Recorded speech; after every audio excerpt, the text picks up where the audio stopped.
NANI?!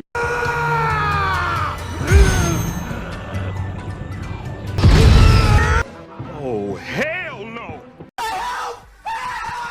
A few moments later.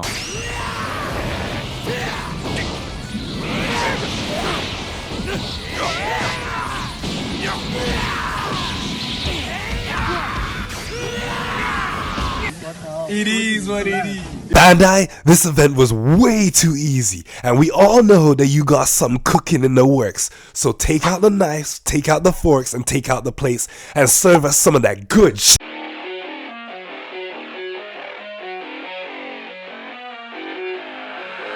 I keep on working, got purpose and worth. Music's my cure and this world is my purse. Get rid of this curse with every verse. Of course I've been hurt, but some have been much worse. Leave me alone, get out of my head, block out the opinions.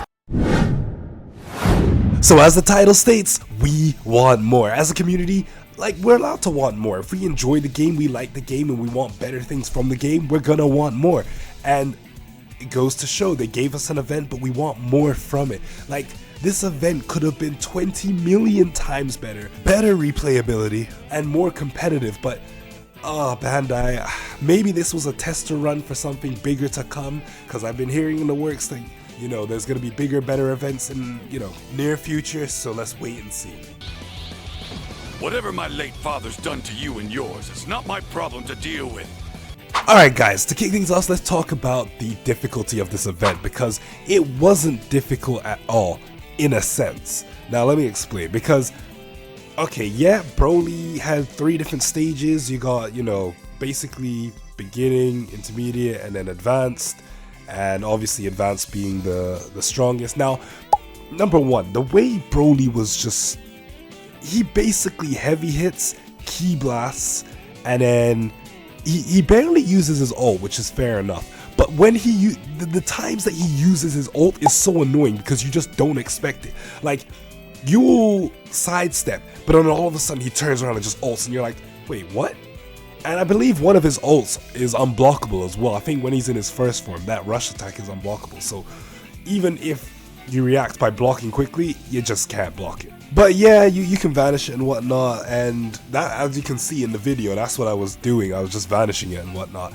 But what I'm trying to say is he just has like really annoying attacks, and okay, I understand it's advanced, but the way he gains so much ki and skill points is ridiculous. Like, I can understand turning up his difficulty, but allowing him to gain ki that fast and then gain skill points, the problem is that due to the fact that he gains skill points so quickly, he revenge counters instantly. As soon as that bar reaches, as soon as it says 1, expect a revenge counter. As soon as it says 2, expect 2 revenge counters, like back to back. Like, it is an annoying event when you're playing advanced, but obviously it's not too difficult, it's just annoying to play. And just a quick key thing, his health. Obviously when he goes into his final transformation, he gains a bar of health, I believe. On top of the fact that when you get to his last 2 bars, he takes near enough no damage from your ults and stuff like that. So just keep that in mind as well, for those of you that haven't actually done the event yet or are looking into it. I'm not God! Worthless. And just to start things off, I'm not hating on the event at all. I think it's a pretty decent event, some decent rewards, but it's only decent. It's only meh, okay, good. Also, for those that say that this event is competitive, absolute bull. Gosh sake, watch your language. Because if you go on the rankings right now, and you go to the top ranking players, you will see, and I'm glad that they show you some of the gameplays that they do and whatnot. They will show you that all it is Ultra Instincts and Super Saiyan 4 Gogetas. How is that competitive? Like, if I want to win, I'm locked into using 2 characters. And yes, I understand that you've got bonus points for using the Dragon Ball Super Broly movie associated characters, but you gotta understand, it's probably a lot quicker to quickly blitz through it with Gogeta than to use those characters and then have to really fight to win. You know what I'm saying? Like, oh my goodness. And watching some of the gameplay, all they're actually doing is just charging up, using their super attack into an ult, and then that's it. They just rinse and repeat that. And it's like, because of the amount of damage Super Saiyan 4 Gogeta and Ultra Instinct do when they're using their ults and stuff like that, obviously you're going to finish it in the quickest time and get the most points if you keep quickly doing it and doing it and doing it, rinse and repeat over and over again. But it's like I said, it locks you into just using those two characters if you want to get to the top. So I say what they should have done is they should have locked out all the characters apart from Z Broly characters and Super Broly characters, right?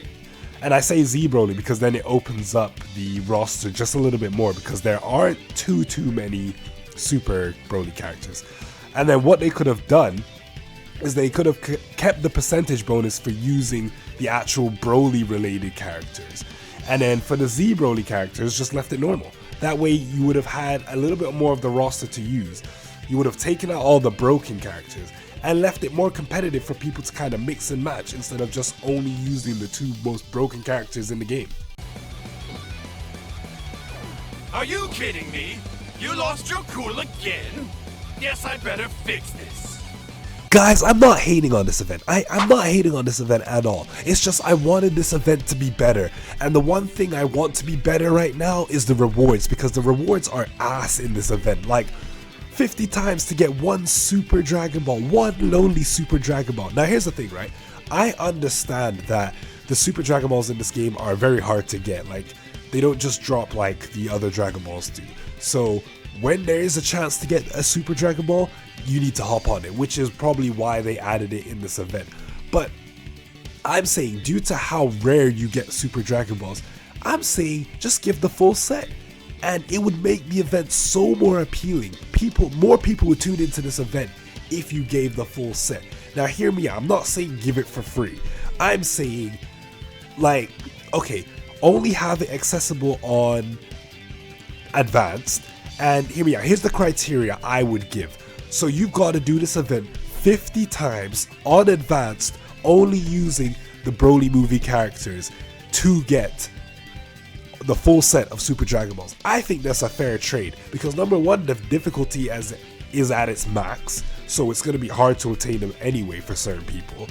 On top of the fact that you're only going to be able to use the super characters, so that's going to make the Super Broly movie characters, so that's going to make it a bit more difficult, because you can't just use Super Saiyan 4 Gogeta and Ultra Instinct all the time.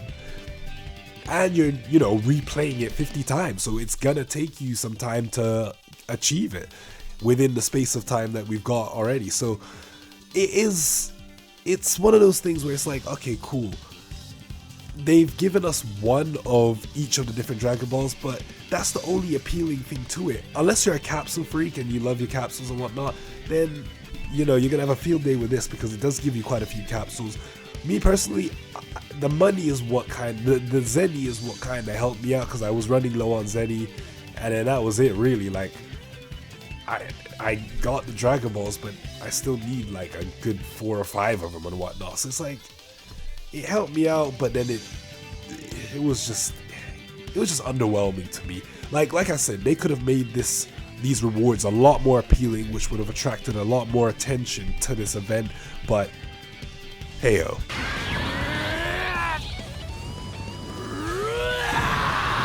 Now, another thing that they could have done is, and I'm not saying copy Xenoverse and whatnot, but I'm saying they could have given us more outfits. They could have given us the SAB outfits for Goku and Vegeta, and they could have given us the tank top for Broly or whatnot, so that, you know, we got customization outfits for all 3 of them. Because, honestly, like, if you had it as a limited time event, which it is, but have the rewards the same thing as well, where, you know, you can only get the SAB outfits from this event, do you know the amount of people that would tap in? Like, with Xenoverse, they did that, and when I missed out on the event, I was pissed, because I was like, okay, this event's coming around only once a year, and now I have to wait another year to get to this, you know, to get these clothes or whatnot. Best believe I was one of the first ones to hop back into the event when the year came around, and it was like I was happy that I got it afterwards. So imagine doing this with this game as well. People would tap in immediately, knowing that you cannot get these rewards until they bring it back, and not knowing when they're going to bring it back would make people want to hop on a lot faster. A taste of this!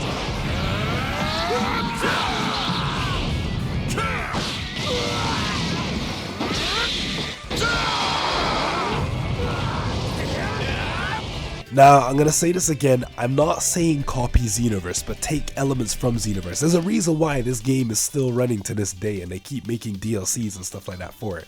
And that there's still a strong community for Xenoverse 2. Because they've got community events, they've got this, they've got that. And I think one thing that Sparking Zero could do to help bring the community together, because at a minute, the community is here, there, everywhere. They like it, they dislike it, they want more, they want less. Like, I think one way to bring the community together as well, it could be this event.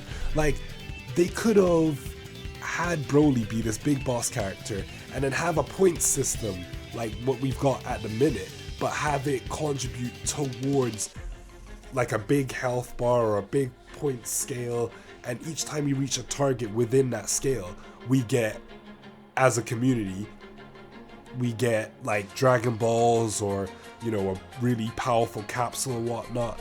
And, you know, it makes us want to play it so that we can, you know, fill up that scale to the top, where at the top we get what, like 1 Super Dragon Ball as well, and something like that. So it gives us something to strive towards alongside our own goals within the event as well. So we get our own rewards, we get community rewards, and it would be like rewards galore, even if you got to give us like smaller rewards until we reach closer to the targets that we want to reach, if that makes sense. Like, really and truly, they could have made this event so much more appealing than what it is now, because I feel like, I ain't gonna lie, this event feels dry to me.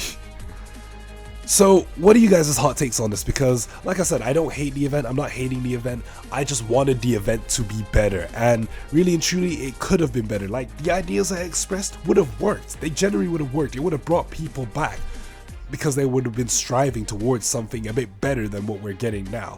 So yeah, let me know what you guys think of it. So due to the fact that this is Sparking Zero's first event, I'm pretty sure Bandai is using this as like a test run for future events, like how to make future events bigger, better, and just more, you know, publicized in a sense, like just more advertising. Because at the minute, this event is just here, and it's just here. Like, it doesn't feel like it has too much substance to it. You're just in there, you know, the most appealing thing is getting 1 Super Dragon Ball and beating it 50 times. And like I said, once you beat it 50 times, you probably just won't come back to it. Unless you really need Zenny or you really need some capsules. But other than that, you just won't really come back to it. Majority, I'm telling you now, majority of people are going to do it for the Super Dragon Ball and then they're done. They ain't going back on it. They're probably going to go back on their quick match and whatnot and do some ranked. That's it. So I'm going to assume that they're going to take this feedback from all of us and then make the next event bigger and better and have more, and let it have more substance to it. Make it really unique. I'm not saying like to copy Xenoverse, like I said, but take elements from Xenoverse. Make a community event. Bring the community together. Do something, you know? But I'm gonna leave it at that, guys. What do you guys think? Do you agree with what I'm saying? Do you think the event was fine and that, you know, you're happy with the rewards and whatnot? Let me know in the comment section down below. But like I said, other than that, thank you guys for listening. Like, subscribe, comment, and share. Stay saucy, stay sweet, and I will catch you in the next video in a bit.